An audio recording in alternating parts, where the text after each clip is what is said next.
Yeah, you see it. Look at the looks on their face. Those are some bad contracts we're going to talk about.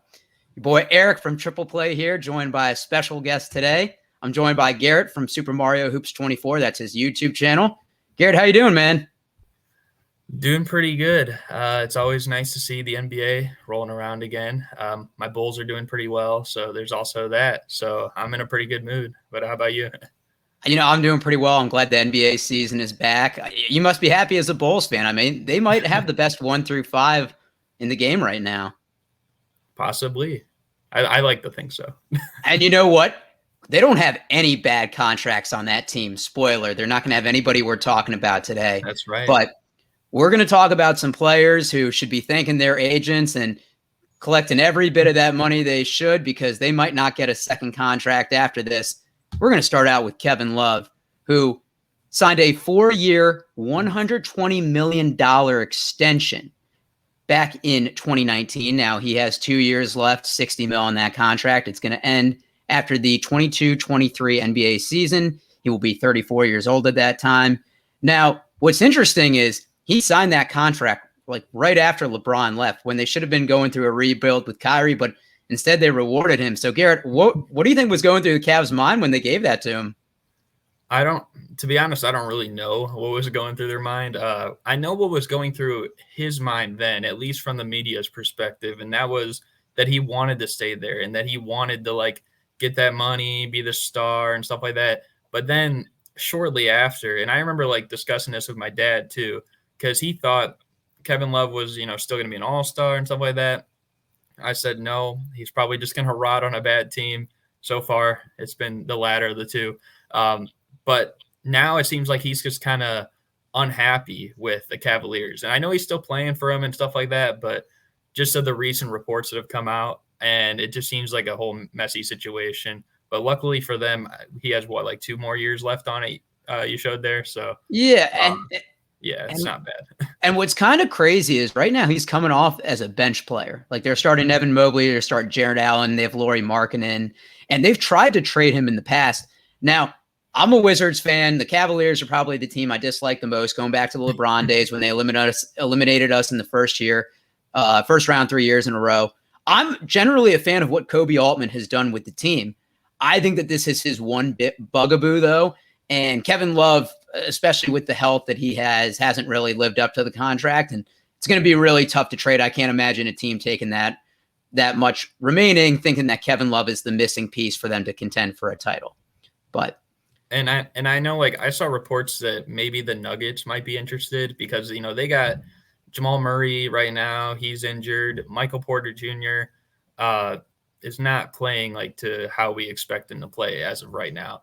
And then Aaron Gordon, I mean, like, he's still great. He had played great defense the other night against who was it the other day? I think it was Luka. I think they played the Mavericks or something like that. They held him like 79 points. Yeah, so like there's that, but I don't know. They might want like someone else who could also stretch the floor, be another like scoring option, provide more rebounding, because they don't really have like a backup true big. And I know that like Jokic is your reigning MVP, but I mean, it's always nice to like fill out like at least I think a starting position and then also like a key backup guy to that position.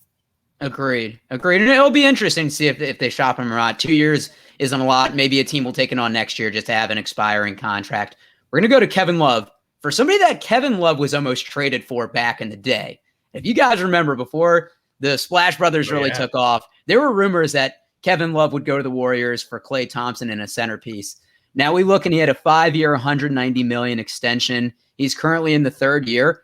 Ironically, he hasn't played in the first 2 years of his extension, so he's been making that money without even touching the court.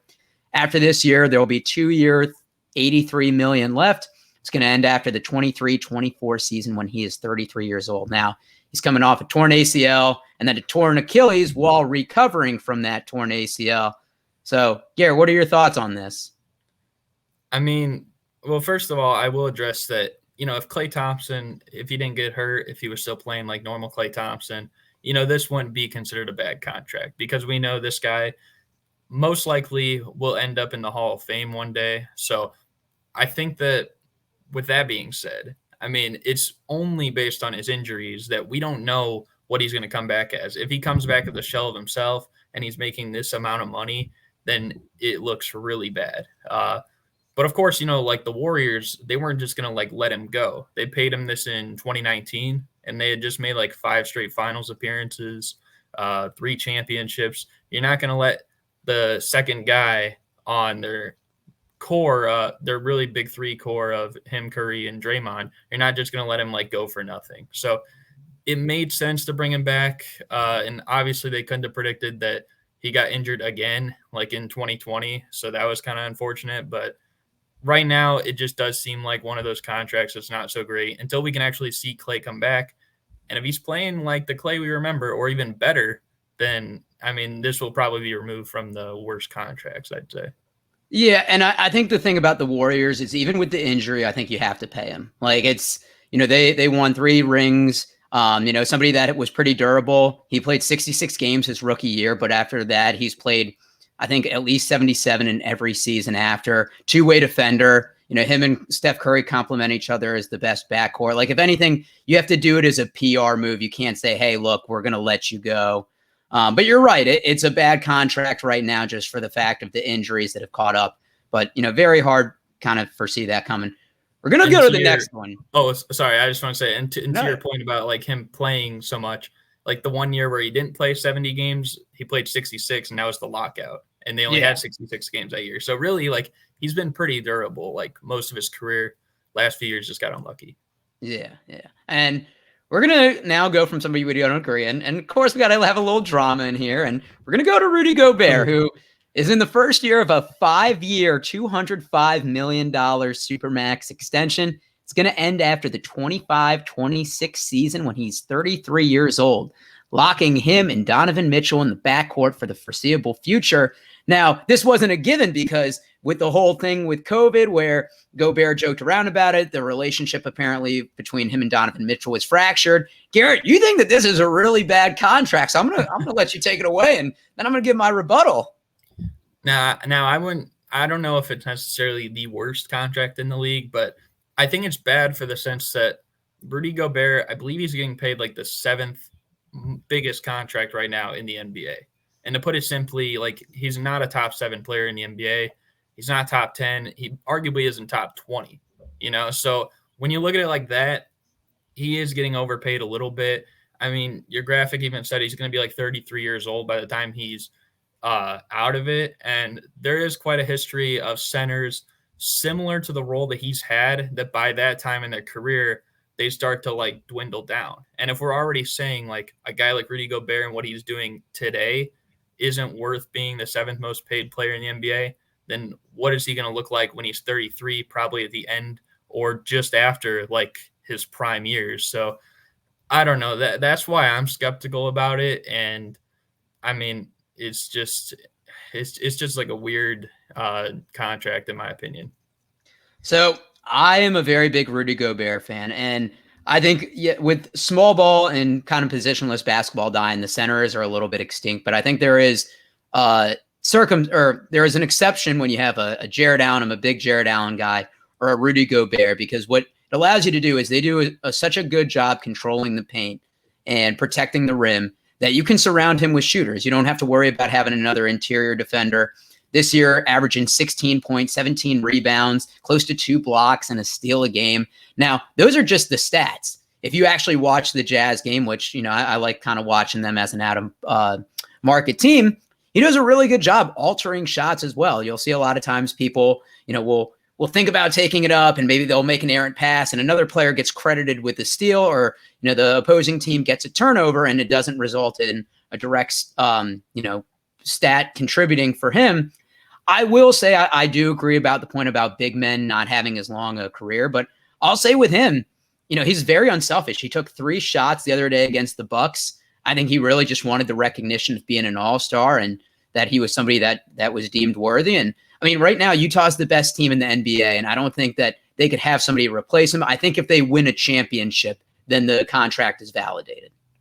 Yeah, I just think and you even said there's some things like how he affects shots at the rim and his screen assists. Like, they're not going to be showing up in normal box scores. So there is that to consider as well. And he's still probably, I'd say he's a top 5 center in the league. But I just don't know if by the time he's 33 years old, like, that's kind of throwing me off, because for him to be worth that or even relatively close to that, because I wouldn't consider a guy who's, in my opinion, he's probably a top 25 player in the league, but you're about 10, 15 spots below that of what you're getting paid. So in that respect, I just don't know if I can quite agree with that. But yeah, that's my point. Yeah. This isn't a contract, but I think it's kind of like the Kawhi Leonard trade, where it's like Toronto mortgaged their future. They ended up winning a championship. They lost Kawhi for nothing. They got rid of the franchise's best statistical player at that point, DeMar DeRozan, but it was ultimately worth it. Now, we're going to talk about somebody that has been traded a couple times, surprisingly, with a huge contract, and that's Russell Westbrook, who's in the 4th year of a 5-year, $206 million extension. He has a $47 million player option for next year. He's going to be 33 years old when it ends. Now, obviously, Russell Westbrook has been pretty durable the last couple of years. He still plays with that same explosiveness. Teams have had to give up a lot, though, to acquire it, or, there haven't been many suitors. So, Garrett, what are your thoughts on that contract? Well, now I will say I'm not someone who's, I don't know how to say this. Okay, I'll just say that I am pretty critical of Russell Westbrook in history. So I don't want to give off like any too negative vibes, but what I will say is that the fact that there's only about 2 years left on the contract makes it a little bit more okay. And I mean, we talked about that with the Kevin Love one, but with Westbrook, I just don't know how he necessarily fits in with some of these teams. Like when it comes to contending, and we've seen it like with Kevin Durant, we've seen it with Paul George, Bradley Beal, James Harden, and now we're seeing it with the Lakers. And I mean, they're kind of up and down right now with the Lakers, but in all those other situations, like, he couldn't get it done. I don't know. I just personally don't think that he's worth that much money. Now, he still is a star, and he still is, I'd say he's probably a top 20 player in the league, but I just don't know if he's worth that much money at this point. Yeah, and what's interesting is if the Lakers decide to make a move, they really have no cap flexibility between Anthony Davis, Russell Westbrook, and LeBron taking that up. And I think Westbrook is the least valuable. Now, he is towards the end of his contract. I can't imagine him not picking up that player option for next year. He's somebody that has the ball in his hands a lot. He has a very high usage rate. He always has. And, it's good because he gives you energy on both sides of the court. But as we saw the other day, at a quadruple double with 10 turnovers. And so you can't get rid of that contract. You can't really bench him. I've seen ideas of him coming off as a 6th man, but I don't think his ego would allow it at this point. But you're right. It's towards the end of his contract. It's a little bit easier to swallow, especially for the Lakers, where probably this year and next year are their championship window. The next person is actually who he was traded for. And this is one of the few times that you can make a trade for him when it's bad contract for bad contract. And that's John Wall, who has 2 years, $91.5 million left on his contract from the original 4-year, $170 million Supermax. It's going to end in 2023 when he's 33 years old. Now, he has a torn Achilles. Then he's had a setback from his torn Achilles. He looked surprisingly good last year, and he hasn't played with the Rockets this year. I think they're doing the smart thing by trying to have some trade value for him, not risking an injury where they then have to eat the rest of the contract. Just as a Wizards fan, I will never forget when they signed him to this extension, because he had like 2 years left on his deal. And John Wall's game, a lot of it is predicated on speed. And I said, why are you rushing this? It's when Ernie Grunfeld was our GM. It was a good PR thing. That's when they had the Wall, Beal, Porter, Gortat, Markieff Morris. So, I get it, but it was an awful contract. And Garrett, I don't know if where you live, it was perceived that way as well. It's certainly talked about now as an awful one. I mean, it's definitely on the bad side of contracts, I will say. And that's mainly for the point where he's just not playing right now. But I will say, though, that if John Wall is healthy, he is playing, and he's on like a serious contending team, then he can still be like really good in the NBA. Like I feel like he's in a category with like I'm a big Derrick Rose fan. I feel like if he gets, opportunity, like remember a few years ago where it seemed like people were trying to shove him out of the league. Then he got that opportunity brought back, and then sure enough, he Talking about with the Timberwolves. Yeah, and he dropped a 50 burger. Yeah, and now he's balling out with the Knicks too. I feel like a guy like DeMarcus Cousins, for example, who surprisingly isn't on a team right now. But if you give him a chance, I feel like he could do the same thing. John Wall's also in that category. I mean, if he got to a team where, he's going to get playing time, and you can even see this in my sense, like from watching the Bulls with DeMar DeRozan. Not one person really talked about DeMar DeRozan with the Spurs, despite how good he was playing. Now he's over in Chicago. He's getting a ton of love. I was looking at the MVP ladder the other day from I think it was like Basketball Reference or something like that, and they had him like 10th. And I don't think he's even been anywhere that high since like 2018, and that's like his best season. So John Wall, like, yeah, he's probably not going to put up the numbers he did in like 2016, 2017, which what I think was probably his best season. But he could still be really effective. He could still be one of the best players on a contending team. So I feel like it's not quite as bad of a contract. It just depends on who's eventually going to take, the gamble and make the trade to get him. So Garrett, I'm going to put you on the spot, and you beat me to it. So we keep in mind that he has about 45 mil left that he's going to make each year. He already said that he's not accepting a buyout, that he wants the full money. It's a very guard-driven league. I can't think of many teams that are lacking at that position. What team do you think would make a move and try to acquire him? Ooh, that is a good question. That's why I say I literally like went through the teams in my head. I was like, who's going to pay that? Like one situation, and this might be very bold, but is a swap between him and with Denver, and maybe they give up Michael Porter Jr., and that might throw you off real quick. But I'm just thinking of right now, Michael Porter Jr., he's struggling. And I get it. He's still young, but he's been in the league for a few years now. He hasn't improved his defense. I feel like he has tunnel vision too. He's not one of those guys that is ever going to look at anything besides the basket. So, I mean, John Wall, like, yeah, he probably can't shoot quite as well as Michael Porter Jr., but he sees like everyone on the floor. He's one of the best passers in the league, and he's a much better defender than Michael Porter Jr. And you're missing really a point guard right now with Jamal Murray out. So I think it could really help them out a lot. I think that Jokic would enjoy playing with him too. So I don't know. That's just like an idea. Okay. I like it. And, if it happens, then I'll be the first one to give you credit. We got a couple more here. We're going to our international section now. We're going to go with Kristaps Porzingis. 5-year, $158.25 million contract. He is in the third year of that with 2 years and $70 million after. It's going to end after the 23-24 season when he's 28 years old. Right now, he's only 26. Kind of hard to believe. I'm going to let you go first on this. I'll let you take it away. I mean, with Kristaps Porzingis over the past few years, I mean, statistically speaking, he hasn't been too bad in the regular season. It's just a matter of, sometimes his tendencies are a little questionable. He likes to play soft, as a lot of Mavericks fans say.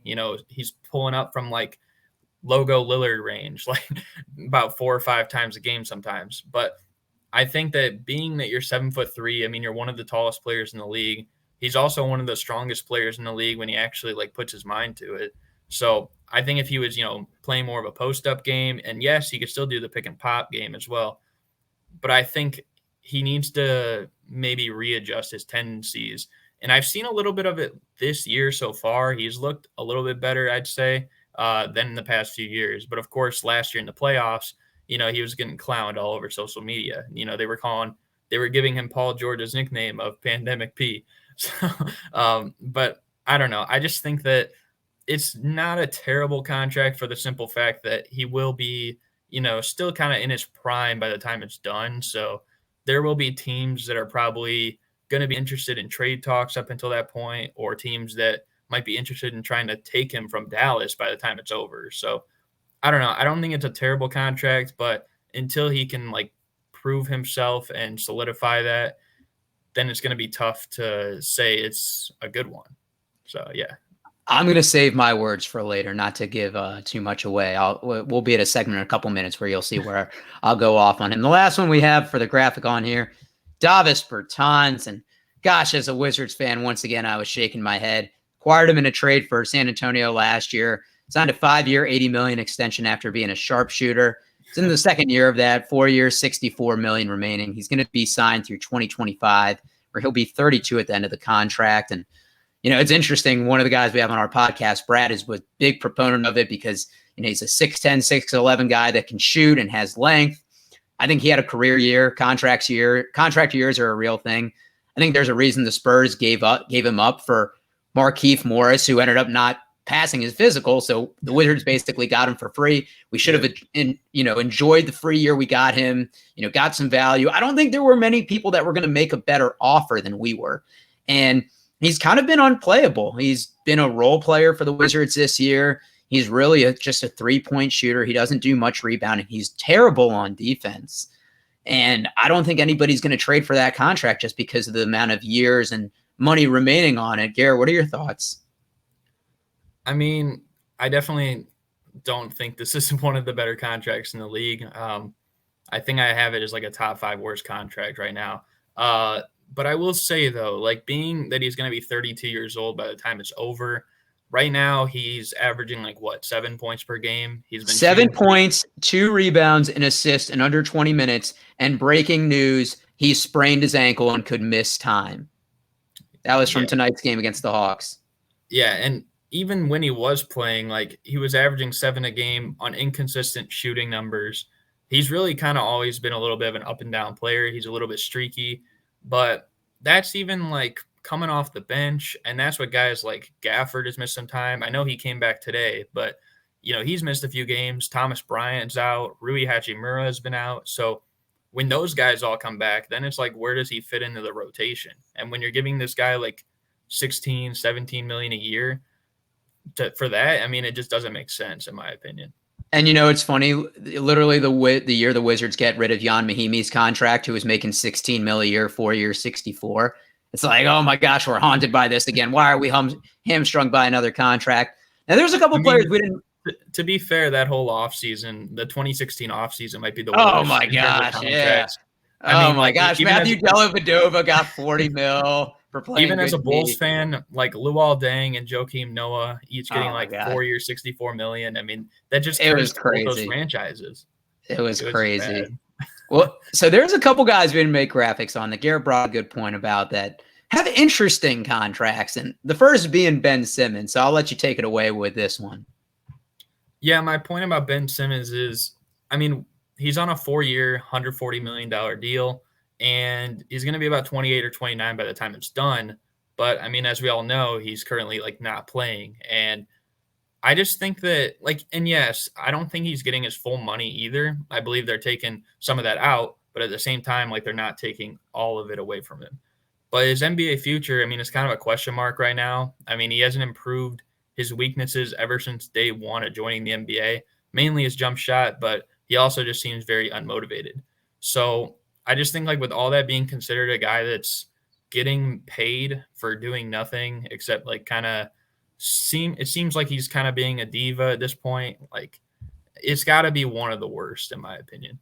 So I'm a big Ben Simmons fan, and this is probably the biggest thing we debate on our podcast, Triple Play Fantasy, because a couple of people think he's Hall of Fame talent, and I can see where they're coming from because he does everything well besides score. He's probably the best perimeter defender. He can guard the 1 through 4. He's a facilitator. He can get rebounds. He can pass.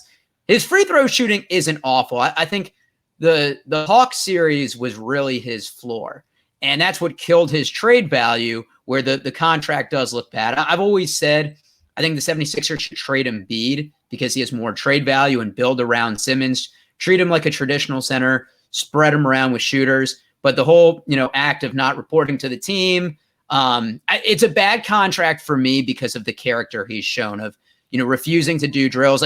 Don't get me wrong, he's playing his cards right. He's doing everything that's right for him to get what he wants. It just doesn't look good in the public eye. It makes his contract worse, and it lowers his trade value.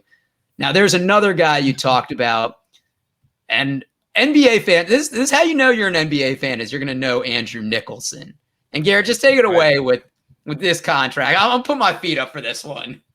Yeah, I mean, as of right now, what he has remaining on his contract is a 3-year, roughly a $9 million deal, and that might not seem like anything, but over the past 4 years, he's received $11 million from the Portland Trail Blazers, and he hasn't played in the NBA since 2017. I mean, he's going to be age 34 by the time it ends, so I doubt that a guy that would have been out of the NBA for like 7 years at that point, and at that age, like that anyone's really going to give him a chance. So you're just paying money for someone who's not even on your roster at this point. And this is like what we were just talking about, like with the Luol Dangs and the Joakim Noahs and the Jan Mahinmis, like none of these guys are like even playing anymore. And all those guys were pretty much like off their team or non-factors for their team by the time their contract was up. So I feel like this has got to be like one of the worst ones, especially since it's still active, but that's just what I think.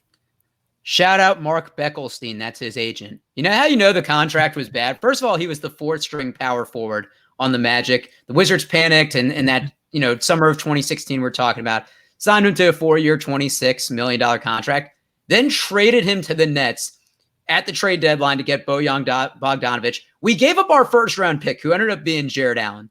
So we basically said, here, we'll give you our first-round pick to take this contract for a player we signed 8 months ago. So right from the get-go, it's a bad contract. Now, we've talked about a lot of ones tonight. But, Garrett, which one is the worst? So when you're talking about the worst, you mean the worst one that we just talked about? The worst one we talked about, maybe the one we didn't talk about that flew under the radar. Right. Who has the worst contract in the NBA? Doesn't have to be money. What you just think is the worst one? I think the worst one, I mean, is close. I think it's got to be Ben Simmons for the simple fact that the dude isn't playing right now. And I know, like, we already talked about how he's going to be getting fined probably for some of that money, but you got to think of it like this. Like, you'd hope that they want to trade him or something by the end of this year. But if they don't, they're still going to have 3 more years where they're paying this guy. And so all those free agencies, they won't be able to like sign somebody or something like that to put around Embiid and all these other dudes. So I feel like it kind of hurts them like going forward because players or teams aren't going to want to trade for a guy that's not going to be there and not going to be available. So like, and I don't know, like maybe he will like play in a different situation or maybe he's just like being done with the NBA. I don't really know, but I think of the ones we mentioned, like that's probably got to be the worst one in my opinion. I actually think it's one of the best ones. I don't think this goes on 5 years. Like I think this maybe runs the course of the year. I don't think Daryl Morey said he's like, I'll play the waiting game forever. He is playing hardball. He's playing hardball, and I love it. He's going tough. the 76ers said they don't intend to pay his $8.25 million contract that he was supposed to receive earlier this year. He's 25 years old. I can't imagine that he's given up the game of basketball that he's been playing for a while. I think what eventually happens is he says, these are the teams I want to go to. And then they're able to orchestrate a deal. I think at some point, Philly has to say, our championship window is closed with Embiid, being older with Tobias Harris. And they're going to say, look, we're going to get some value from him. It's just not going to work this year. For me, I waited. It's got to be Kristaps Porzingis. So including this year, he's going to have about 3 years, $105 million left. I know he's young, but right now he's playing less than 20 minutes per game this season. His stats aren't very overwhelming. He's transitioned his game. He used to be kind of a back to the basket, have that Dirk Nowitzki fadeaway. Now he's primarily a 3-point shooter. And not only these are his stats this year, averaging 12.7 points per game, 6 rebounds, 0.7 assists, 0.7 steals, 1.3 shots or 1.3 3-pointers made. He's attempting about 6 or 7 per game. So he's shooting maybe like 25% from 3. But the worst part is he still has the ego that he's the number 1 superstar. Like, it's Luka's team. Luka has the highest usage rate in the NBA. Porzingis is the clear number 2 option, and he's not willing to accept that. And I think that's part of where the friction comes in. Like we saw Rick Carlisle leave, and there was a lot that was on Luka, but I'm sure having Porzingis in the locker room isn't help as well. He's gotten into some altercations. He got in that fight in France. I don't think he does anything particularly well at this point. I think his name has kind of made him what he's been. He's 7'3" with a torn ACL in the past. Like you said, he plays perimeter ball. He doesn't take advantage of his height, of the mismatches he could exploit. I just don't see anyone trading for this contract. And because he has 3 years left, including with this, look at that picture. He's pouting as well. I'll say this. I'll give Porzingis a compliment. He has a nice haircut. There. That's true. I justified it, right? He has a nice haircut. I'd say so, yeah. It's pretty decent. So these were some of the worst contracts we talked about. Kudos to the agents that get their players this money. Shame on the GMs that have signed these players to these extensions and now have to live with the brunt of it. We appreciate you turning in. Talk in the comments section. Who has the worst contract? Is it anybody we named here? Is it anyone that we missed out on? Me and Garrett from Super Mario Hoops 24, we're going to be doing a few of these collab videos, so definitely make sure to tune in some ones in the future, and we'll catch you guys on the next one.